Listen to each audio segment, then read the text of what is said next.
All right, good morning, everyone. So, we're going to continue with the grammar. So, in this lesson, we'll cover input processing, simplifying it in explanation, making it clearer for you, as well as dictogloss, how it can be used in the classroom.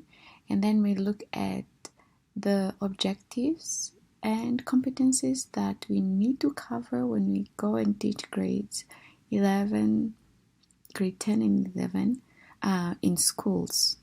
So that's what we're going to work on in this lesson. Let's start with input processing.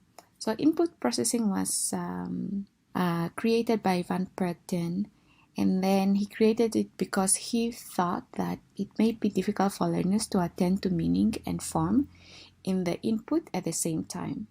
So a more explicit technique, input processing, was then developed. And when learners attend or notice input and process the message, a form meaning connection is made. Form meaning connection. So looking at the structure of a, let's say, grammatical aspect, and then connecting it to meaning. All right, so that's what happens in the process. And then developing now the learner's ability to map one form to one meaning is therefore essential in acquisition. And that's why they have really created this process, input processing. So which means that they need to help the learners connect the form and the meaning during the intake of the input that they are exposed to. So learners should be exposed then to meaningful input that contains many instances of the same grammatical meaning form relationship. That is now to say that they need to be exposed to this grammatical aspect that you want them to focus on many times, all right? And obviously the meaning also of what that grammatical aspect means also needs to be connected at the same time. All right, in short, during the input processing, the language learners are exposed to the input which contain linguistic forms. That could be either a lexical form or lexical structure, or it could be a grammatical form that you want them to be exposed to. Okay, and then when the learners process input, so when the learners are processing this input that you expose them to, they have limited resources to ensure that they make correct form meaning connections. So they might have some limitation. They might not know the connection between a certain grammatical aspect and its meaning. All right, so they might lack in that. And then when they hear a sentence such as "I talked to my teacher," and understand that talked means that the action is in the past. Form meaning connection is made when they can connect that a verb that ends in ed means that the action happened in the past. All right, so that's what it means there. And they cannot just notice the form, as they need to comprehend the meaning that the particular form encodes. All right, so they need to make this connection anyway. That's just what it means here. All right, they cannot just notice it, but they need to comprehend the meaning as well. Not only notice the grammatical aspect, but also connecting the grammatical aspect to the meaning. It is therefore important that the text used for input remains reasonably natural, and that the learners make the necessary connection between form and function in an authentic context of the L2 use. So that is just to say that whatever text then you provide, be it oral or written, it should be in a natural format, like in an authentic context, all right? Because we don't want to really teach students grammar out of context in unnatural language, but the language should be as natural as possible. All right, now let's look at an example that is provided as follows. So we have got this activity, and then the instruction is listen to the following sentences and decide whether they describe action that have been done before or usually done. So they look at these sentences, and then hopefully with a connection of the verbs and how they are conjugated, and their meaning will be connected correctly. So if they understood that ed means that the action has happened in the past, then it will be before. And then cleaned, same, before. And then I wake up. So wake up is present, it's not past. Then we'll say now. The train leaves, so we'll say now. The writer finished writing the book, and then that would be before, because it ends in ed. The trees go green in the spring, then that should be now, because the verb is in present tense. So that's just a simple example of how the input processing can be input processing of present and past tense can be used in the classroom. All right, if you have any questions on input processing, do not hesitate to email me or message me on Moodle. So our next topic is Dictogloss. So Dictogloss is a task-based procedure designed to help L2 learners internalize certain grammatical elements that are built into a text. So this has everything to do with a text in which then the learners will be exposed to, and then they are helped, all right, to then assimilate, take in, internalize a certain grammatical aspect that you want them to look at.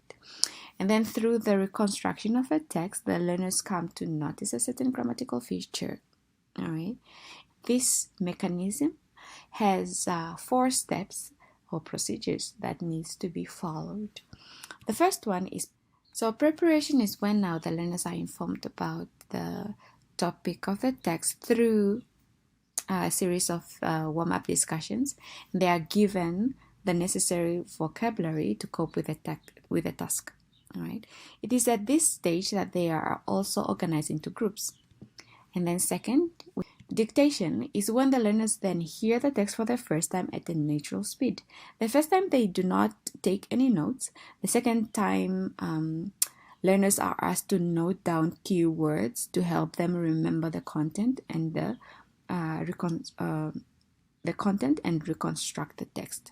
3, we have got reconstruction is then when the learners work together in small groups, and then they need to reconstruct the text with correct grammar and content. And then the 4th stage, this is now the analysis and correction, when the learners analyze, compare, and correct their text. So this is achieved with the help of the teacher and other groups.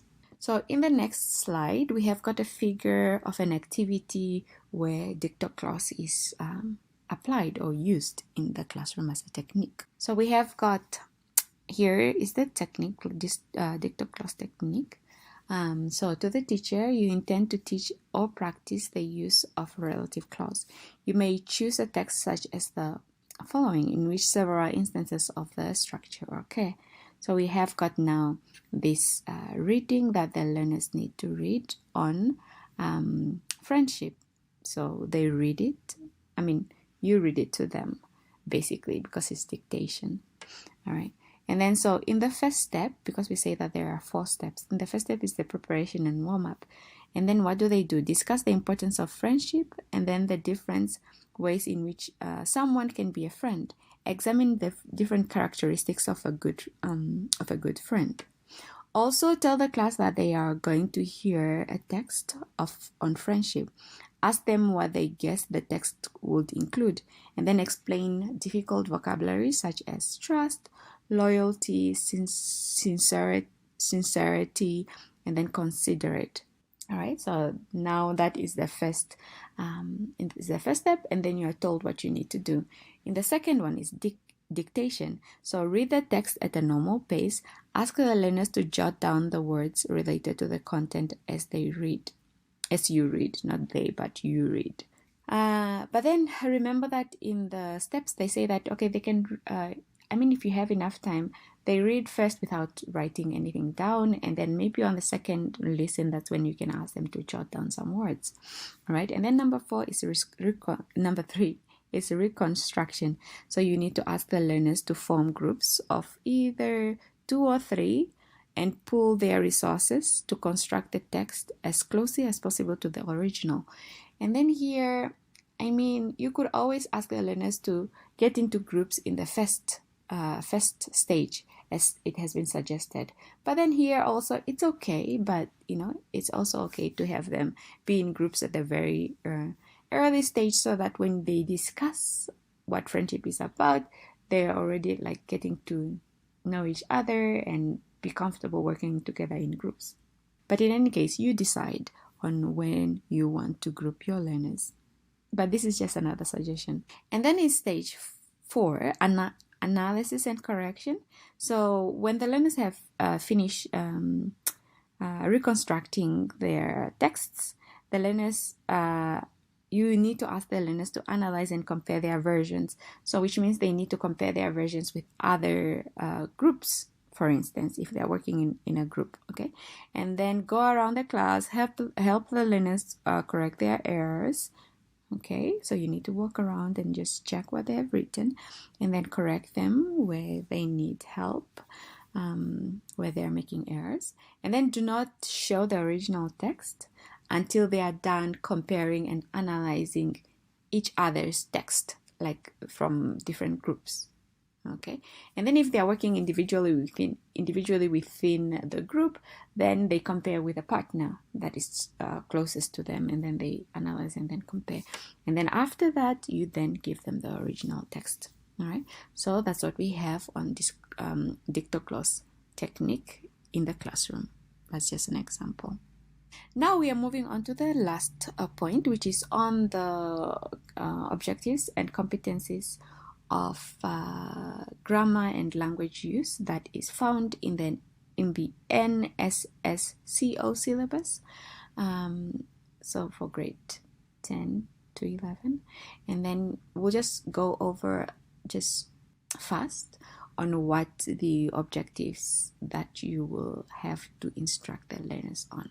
And then remember that obviously we're not going to look at the content of this in details, but when you go and teach, you have to make it a point that you prepare yourself, you conduct your own research to find out the different ways that you can possibly teach these grammatical formats that have been presented in the syllabus. All right, you have to be active teachers who are self-motivated and encouraged to go out and find information before they go to class. So obviously you need to do the research before you go to class. Okay, I'm basically repeating myself here. So what are the objectives and competencies that you need to know? So for example, here we've got the tenses. All right, recognize and use the meaning of the tenses. And then these are the tenses that you will need to teach. All right. And then use conditionals correctly. So we have got the conditionals there. Okay, the use of first conditional and then the second conditional, and they've given you some examples. And then we have got use appropriate grammatical structure in speech and writing. So which are the grammatical structures and structures that you need to focus on? Then we have got the use of things like articles, pronouns, the correct verb forms, singular and plural nouns and pronouns, active, passive voices, different prepositions used correctly, and then phrases, modal verbs, direct, indirect speech, degree of comparison, relative clauses, and then we have got idiom and idiomatic expression, singular and plural subject with correct verb form, and then adjective used correctly, and then we've got adverbs, and then conjunction, and connectives in simple and compound sentences, elision, contractions, repetition, interjections. Okay, use appropriately in speech. We also have got the use of, it continues on the grammatical structure that they need to know, apply rules of concord, distinguish between common and proper nouns, and then we have got structure simple sentences in writing. And then we have got, moving on to the next objective, is for the learners to be able to use appropriate vocabulary in different contexts and situations to achieve effect, appropriate register, and mature style. So the use of euphemisms, okay, use language to create a mood, atmosphere, convey subtleties. All right, so intention, attitude, and bias. Employ figurative language to enrich writing and speech. So the use of imagery, simile, and metaphor. And then we've got the use of idioms and idiomatic expressions. So we've already seen that they should know how to use it correctly, and then here use it to create some sort of effect. All right. And then we have got the last one, which is the use of correct, for the learners to be able to use these grammatical aspects correctly, which are count nouns, countable nouns and uncountable nouns, simile, metaphors, synonyms, antonym, and question forms. And then here we've got now the competencies, like the specific aspects of this objective that they need to look at. So recognize and use countable and uncountable nouns, and then recognize and respond to basic linguistic devices and register. Substitute given words with words that with more or less same meaning. Substitute words with opposite meaning. Ask direct or indirect questions. So these are some of the aspects that they need to focus on, as well as the negative forms. So change statements and questions into negative and vice versa. And then gender forms, distinguish between male and female gender forms. So those are the objectives. The objectives and competencies on this side that you will have to cover in grade 10 to 11. All right. So with that, we have come to the end of teaching grammar. In the next lesson, we are going to look at teaching vocabulary. All right. And I will provide you with an activity on teaching grammar shortly. All right. I'll see you in the next class. Thank you for your attention.